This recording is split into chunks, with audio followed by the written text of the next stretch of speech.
अंजलि कुबड़ी है, इसीलिए सभी उसका मजाक उड़ाते रहते हैं। गांव की औरतें भी अंजलि को उल्टी सीधी बातें सुनाती हैं।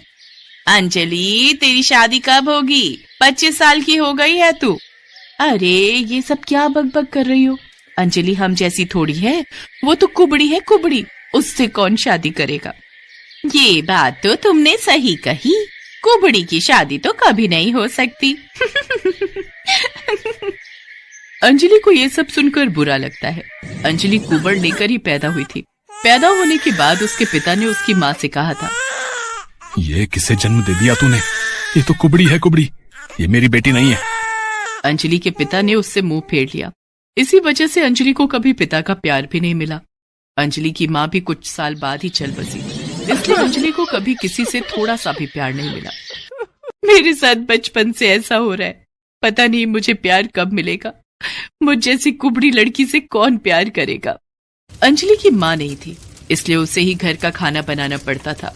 इसकी वजह से वो खाना बनाने में माहिर हो गई थी, और चाय तो वो इतनी अच्छी बनाती थी कि कोई भी पीकर खुश हो जाता था।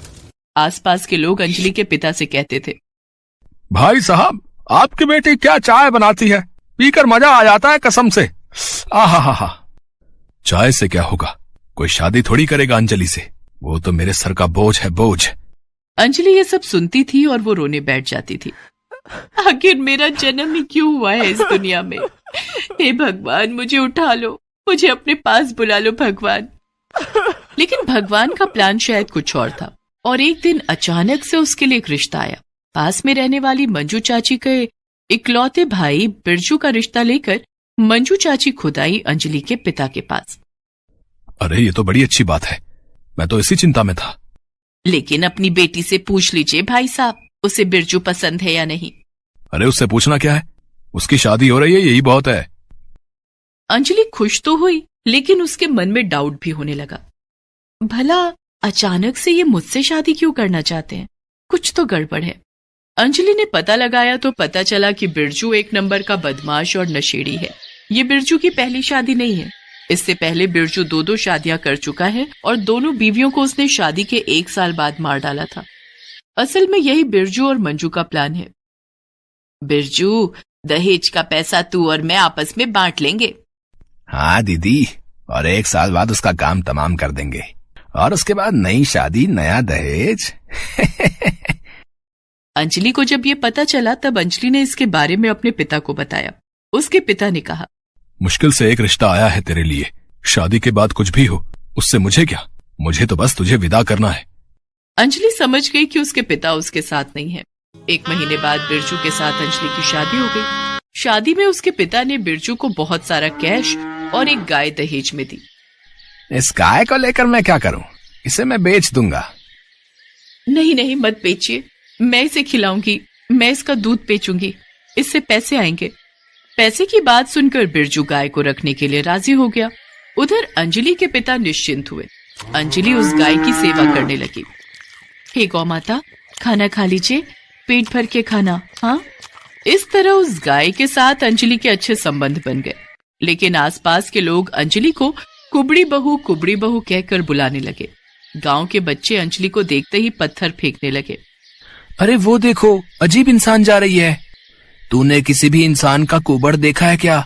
ये तो जानवर है, जानवर, इसे भगा दे। ये बोलकर सारे बच्चे पत्थर मारते रहे। पत्थर लगकर अंजलि के सिर से खून निकलने लगा।